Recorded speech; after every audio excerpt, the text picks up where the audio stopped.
अब experiment number 5 अपना ये है कि हमको हिस्टोग्राम बनाना है विद दी प्रोबेबिलिटी फंक्शन, ठीक है ना। मतलब हमको एक हिस्टोग्राम प्लॉट करना है जिसके साथ एक प्रोबेबिलिटी फंक्शन रहेगा जिसको मैं नॉर्मल डिस्ट्रीब्यूशन कर्व भी बोलता हूँ, ठीक है ना।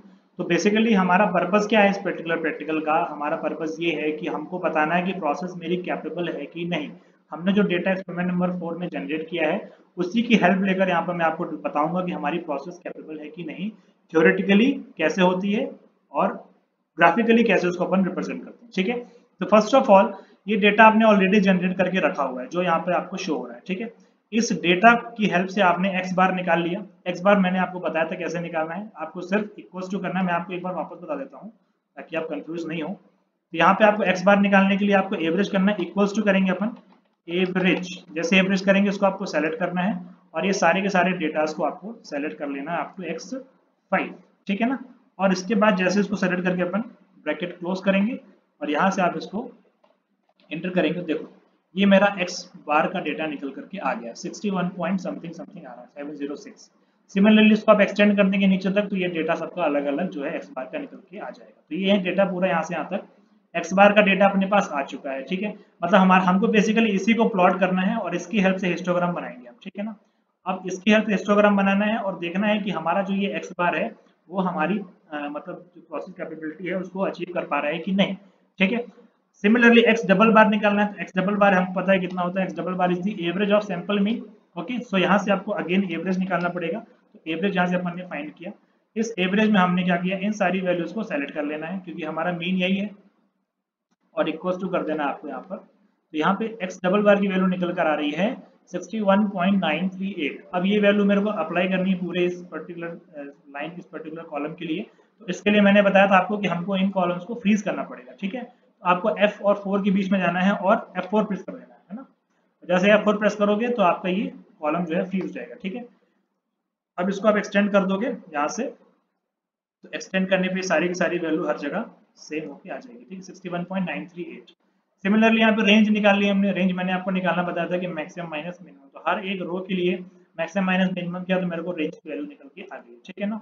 Now we have to find R bar. Now R bar क्यों निकालना पड़ेगा, क्योंकि आर बार की हेल्प से ही मैं फाइंड करूंगा कि मेरा सिग्मा कितना है। बिकॉज सिग्मा का फॉर्मूला हमको पता है, sigma standard deviation equals to होता है are bar divided by d2, जहाँ पे d2 जो है it is corresponding value to the sample size. Sample size के करस्पॉन्डिंग जो d2 की वैल्यू है वो हमको पता होनी चाहिए, ठीक है। तो आर बार निकालना इंपॉर्टेंट है। तो यहाँ पे कुछ नहीं करना, इक्वल्स टू एवरेज।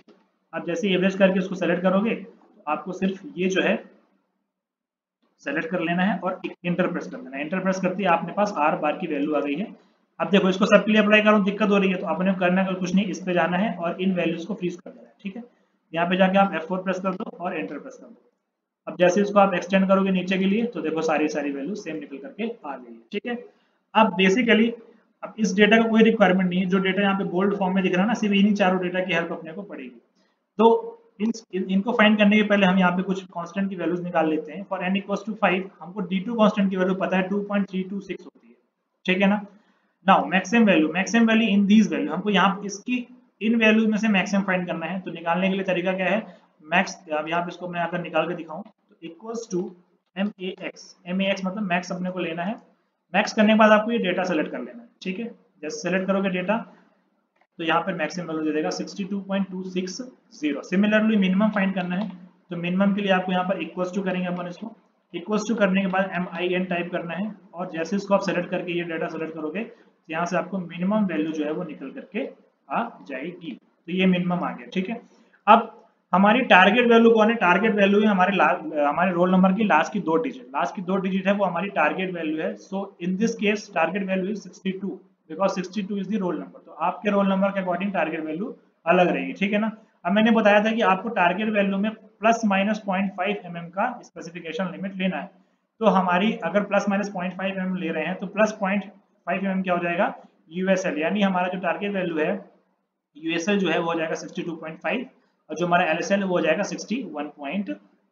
यहाँ तक कैलकुलेशन समझ में आ गया सभी को। उसके बाद अब हमको फाइंड करना है स्टैंडर्ड डेविएशन। स्टैंडर्ड डेविएशन का फॉर्मूला मैंने आपको बता रखा है कि इक्वल्स टू करके आपको फॉर्मूला लगाना है। फॉर्मूला क्या है इसका, are bar divided by d2। Are बार हमने निकाला है तो आप डायरेक्ट यहाँ से आर बार की वैल्यू सेलेक्ट कर सकते हो, चाहो तो आप टाइप कर सकते हो, चाहो तो कॉलम नंबर लिख सकते हो, सेल नंबर लिख सकते हो, ठीक है ना। तो I4 अपना सेल नंबर हो गया डिवाइडेड बाय D2 भी अपने पास ये रहा, इसको अपन सेलेक्ट कर लेंगे और एंटर प्रेस कर देंगे, तो ये मेरे पास सिग्मा की वैल्यू निकल के आ गई 0.3773 for this particular mean chart. इस पर्टिकुलर मीन के लिए हमारे पास सिग्मा की वैल्यू निकल करके आ गई है। ओके, तो यहाँ तक डेटा अपने पास कैलकुलेट हो गया। अब हमारा जो नेक्स्ट टास्क है वो ये है कि फर्स्ट ऑफ ऑल हमको हिस्टोग्राम बनाना है, उसके बाद हम बनाएंगे अपना नॉर्मल डिस्ट्रीब्यूशन कर्व। तो हिस्टोग्राम बनाने के लिए हम इन डेटास के लिए हिस्टोग्राम बनाना, तो पहले इसकी हेल्प से अपन क्या करेंगे कि हम अपना बिन साइज डिसाइड कर लेंगे कि हमको किस बिन साइज का हिस्टोग्राम प्लॉट करना है। ठीक है, तो मैंने यहाँ पे ऑलरेडी करके रखा हुआ है बिन साइज, और ये बिन साइज के बता दूंगा बाद में पिवोट टेबल कैसे बनाते हैं। अभी फिलहाल के लिए अपन क्या करेंगे, इसको यहाँ पे छोड़ देते हैं। पिवोट बेसिकली आपको करना कुछ नहीं है, ये डेटा आपको ग्रुप में बनाना है, और ग्रुप में बनाने के बाद आपको यहाँ पे फ्रीक्वेंसी फाइंड कर लेनी है। ठीक है ना, आफ्टर गेटिंग द फ्रीक्वेंसी मुझे इस टेबल से बेसिकली दो फ्रीक्वेंसीज को सेम रखना है। ठीक है ना, मतलब जैसे ये फ्रीक्वेंसी निकल कर आई है, इसको कॉपी करके मुझे यहाँ पेस्ट कर देना है। ठीक है ना, कॉपी करके इसको यहाँ पेस्ट करूंगा मैं, तो ये वैल्यू एज इट इज आ जाएगी। ऐसा क्यों कर रहे हैं मैं अभी आपको बताता हूँ। ऐसा इसलिए कर रहे हैं बिकॉज हमको इसकी हेल्प से एक ही ग्राफ में दो हिस्टोग्राम बनाने हैं। क्यों बनाने हैं मैं भी आपको बताता हूँ। ठीक है ना, इतना निकालने के बाद आपको इस पर्टिकुलर टेबल को सेलेक्ट करना है और हिस्टोग्राम बनाना है। हिस्टोग्राम बनाने का तरीका मैंने आपको बताया था कि आपको इंसर्ट में जाना है, इंसर्ट में जाने के बाद आपको बेसिकली चार्ट में जाना है, और चार्ट में जाने के बाद आपको क्लस्टर चार्ट पे क्लिक करना है। क्लस्टर चार्ट पे क्लिक करोगे देखो तो यहाँ पे एक ऐसा चार्ट बनकर आ जाएगा। इस चार्ट में बेसिकली आप देखो तो ये ब्लू कलर का बार है और ये आपका रेड कलर का बार है। तो ब्लू और रेड बार जो है वो एक जो ब्लू वाला बार को आप सेलेक्ट करोगे देखो तो ये फ्रीक्वेंसी का डेटा सेलेक्ट हो गया।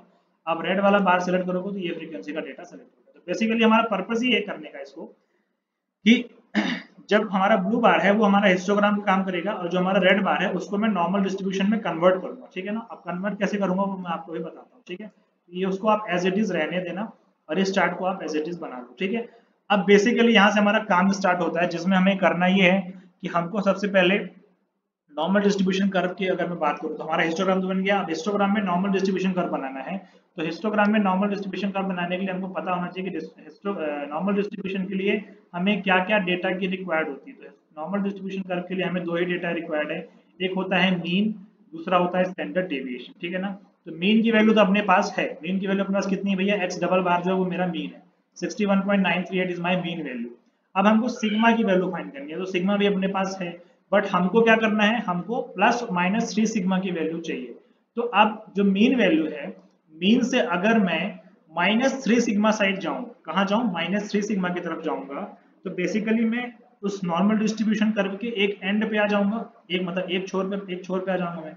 तो अगर म्यू से मैं -3 सिग्मा जा रहा हूं तो मैं एक लेफ्ट एंड पे जा रहा हूँ, +3 सिग्मा जा रहा हूँ तो मैं राइट एंड पे जा रहा हूँ। तो अपन किसी भी एक एंड पे जाना है और वहां से अपने को वापस +3 सिग्मा तक जाना है। तो बेसिकली जो ये ±3 सिग्मा लिमिट लिखी हुई है, यहाँ पे मैं यही करने वाला हूँ कि फर्स्ट ऑफ ऑल मैं -3 सिग्मा तक जाऊंगा म्यू की हेल्प से और सिग्मा की हेल्प से, फिर -3 सिग्मा से +3 सिग्मा पे जाऊंगा। कैसे जाऊंगा बताता हूँ आपको, देखो समझना इस बात को ध्यान से। -3 सिग्मा पे जब मैं हूँ उस मतलब -3 सिग्मा पहले पहुंचूंगा, कैसे पहुंचूंगा, ऐसे में कि मेरे को म्यू में -3 सिग्मा करना पड़ेगा। तो यहाँ पे आप पर्टिकुलर इस वैल्यू पे आओ, एक चार्ट यहाँ पे एक कॉलम एंटर करके यहाँ पे वैल्यू रख लो। तो +-3 सिग्मा में आप सबसे पहले हमको -3 सिग्मा में जाना, तो यहाँ पे जाके आप इक्वल्स टू करो। अब हमको किसकी वैल्यू लेनी है, मीन की वैल्यू। मीन इज 61.938, हमने ये सेलेक्ट कर लिया। मीन में अपने को माइनस करना है 3 सिग्मा, तो 3 ले लिया, मल्टीप्लाइड बाय यानी स्टार का साइन होता है, सिग्मा, सिग्मा कितना है 0.3773, ये हमने ले लिया। अब जैसे इसको एंटर करेंगे देखो ये जो ये वैल्यू निकल के आ रही है ना, ये जो वैल्यू है आपकी, ये है आपका -3 सिग्मा। ये वैल्यू क्या है आपकी, -3 सिग्मा, यानी -3 सिग्मा पे हम इस पर्टिकुलर पॉइंट पे हैं।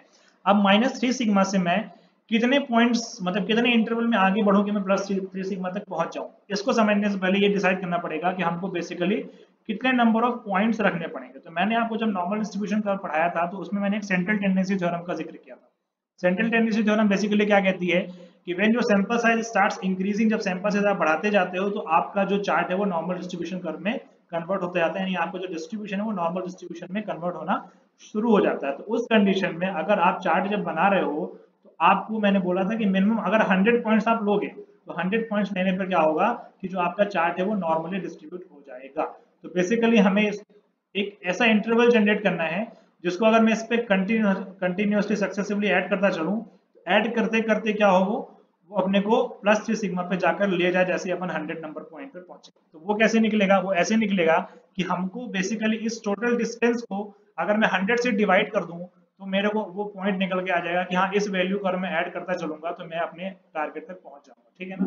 तो वो कैसे निकालेंगे, तो हमें इन दोनों के बीच की विड्थ पता है, इनके बीच की जो विड्थ है वो कितनी होती है 6 सिग्मा, -3 सिग्मा से +3 सिग्मा, 6 सिग्मा विड्थ है।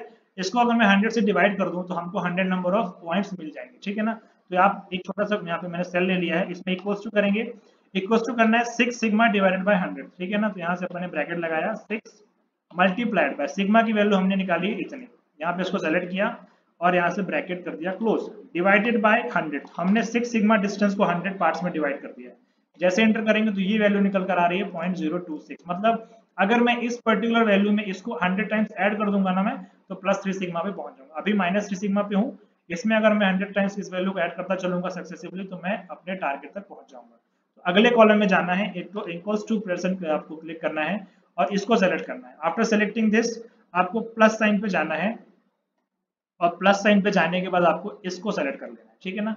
जैसे आप एंटर करोगे तो देखो आप एक पॉइंट आगे आ चुके हो, ठीक है ना। ऐसे करते करते अपने को टोटल 100 पॉइंट्स तक आगे बढ़ना है, बट आगे बढ़ने से पहले मुझे क्या करना पड़ेगा, इसको फ्रीज करना पड़ेगा क्योंकि हम चाहते हैं ये वैल्यू चेंज ना हो। तो इसको फ्रीज करने के लिए आपको इस पे सेल पे क्लिक करेंगे तो फॉर्मूला बार में ये अपने को दिख जाएगा R3 पे जाना है और यहाँ पे जाके इसको आप F4 प्रेस कर देंगे। F4 प्रेस करते ही ये वैल्यू पर्टिकुलरली फ्रीज हो जाएगी, आप एंटर कर दो, ठीक है ना।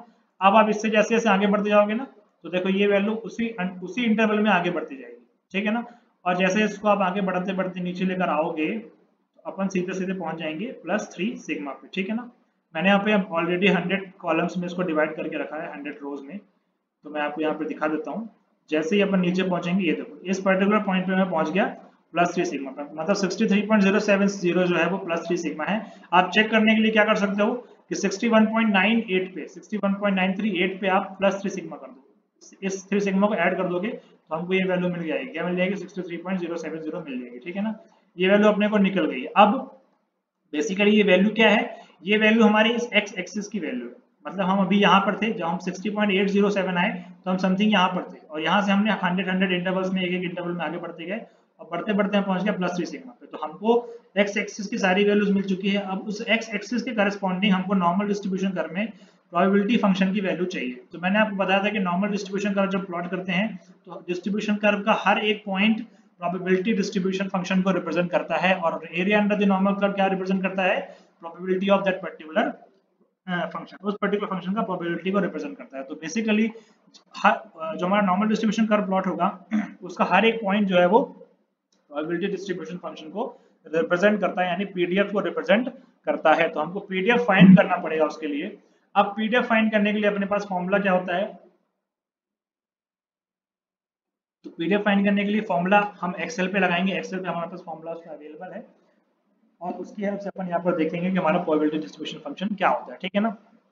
आप यहाँ पे जाके इक्वल्स टू प्रेस करो और यहाँ पर लिखो नॉर्मल डिस्ट्रीब्यूशन NORM.dist, नॉर्म डिस्ट का मतलब होता है नॉर्मल डिस्ट्रीब्यूशन, ठीक है ना। इसको आप सेलेक्ट कर लो। आफ्टर सेलेक्टिंग दिस, अब इसमें आप नीचे सजेशन देखोगे तो ये सारे के सारे आपको सजेशन दे रहा है। सबसे पहले इसको नंबर चाहिए, तो नंबर बेसिकली क्या है ये वाला। अब ये नंबर जो कि यहाँ पे अपन आप क्लिक नहीं कर पा रहे हो तो अपन क्या करेंगे, ओ नंबर में 3 यहाँ पे अपन टाइप कर देंगे कि ओ कॉलम में थर्ड नंबर का जो सैंपल है, सॉरी फोर्थ नंबर का जो सैंपल है वो है हमारा नंबर, यानी ये नंबर जो है 4th नंबर पे आप देख सकते हो, ठीक है। नंबर के बाद जैसे आप कॉमा लगाओगे तो देखो अर्थमेटिक मीन वाला जो पोर्शन है वो अपना डार्क हो जाएगा। तो अर्थमेटिक मीन अपने को लेना है। अर्थमेटिक मीन में जाओगे आप तो अर्थमेटिक मीन की वैल्यू हमको पता है कि हमारी XD बार जो है वो अर्थमेटिक मीन है अपना, ठीक है। तो हम इसको सेलेक्ट कर लेंगे। इसके बाद जैसे कॉलम प्रेस करोगे स्टैंडर्ड डेविएशन पूछेगा, स्टैंडर्ड डेविएशन पूछेगा तो अपने पास स्टैंडर्ड डेविएशन की वैल्यू ये रही, उसको आप सेलेक्ट कर लोगे। आप जो वैल्यू सेलेक्ट कर रहे हो आप चाहो तो वहां पर उसको वैल्यू एंटर भी कर सकते हो, कोई दिक्कत नहीं, ठीक है ना।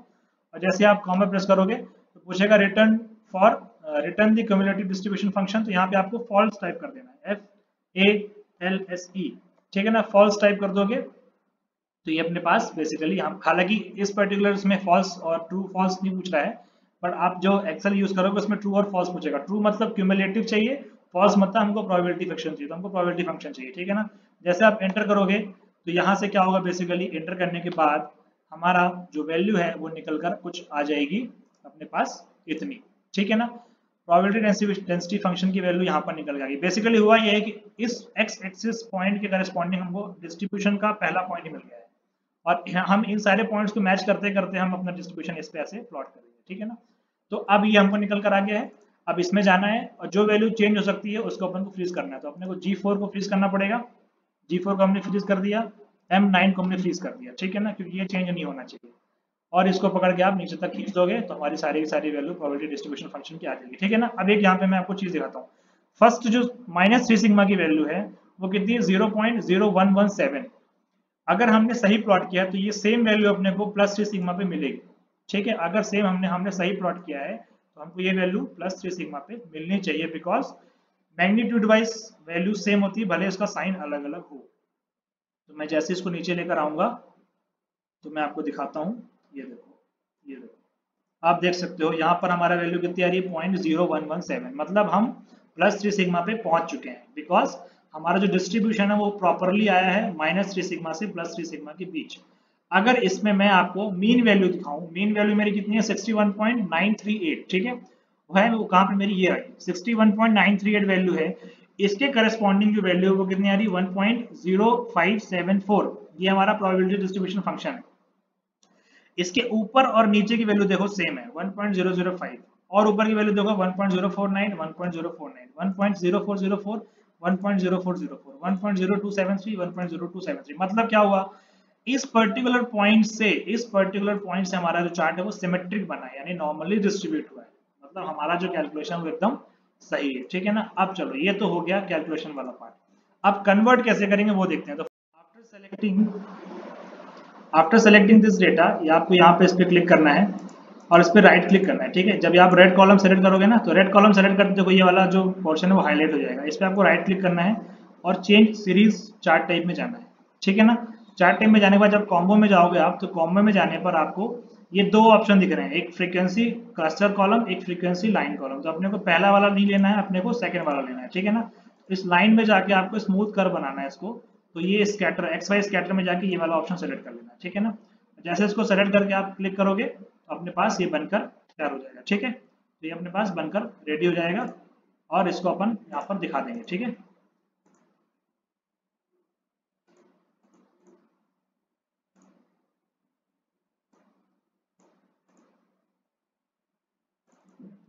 ये देखो कुछ ऐसा बन के आ गया ये।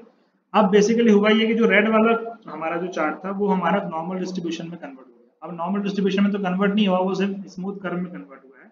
उसको नॉर्मल डिस्ट्रीब्यूशन में कन्वर्ट करना पड़ेगा। कैसे कन्वर्ट करेंगे, देखिए जब ये चार्ट अपन ने सेलेक्ट करके रखा है ना, उस कंडीशन में हमारा जो ये वाला पोर्शन है वो हाईलाइटेड है ना, तो हमें इसको पिक करना है और इसको पिक करके अपने को PDF फंक्शन में जाके छोड़ देना है। जैसे PDF फंक्शन में छोड़ोगे तो ये जो वैल्यू है वो इसके साथ रिप्लेस हो गई, इन वैल्यू के साथ रिप्लेस हो गई। अब देखो ये कुछ ऐसा स्ट्रेट कर्व बन गया है, ठीक है। अब इसको अपन को पकड़ के नीचे तक लेकर जाना है, इसको अपन को पकड़ के नीचे तक लेकर जाना है। तो बेसिकली जब इसको मैं नीचे तक छोड़ के आऊंगा तो अभी तो नॉर्मल कर्व अपने को नहीं मिलेगा, अभी अपने को स्ट्रेट लाइन ही मिलेगी, ठीक है ना। बट नॉर्मल कर्व कब मिलेगा अपने को, व्हेन मैं इस जो ग्रुप का डेटा है जो हमको प्लॉट करना है इसको मैं ले जाकर यहाँ छोड़ दूंगा। जैसे इसको यहाँ छोड़ूंगा और इसके करस्पॉन्डिंग में इसको नीचे लेकर आऊंगा, तो आप देखना आपका नॉर्मल कर्व कैसे प्लॉट होकर आता है।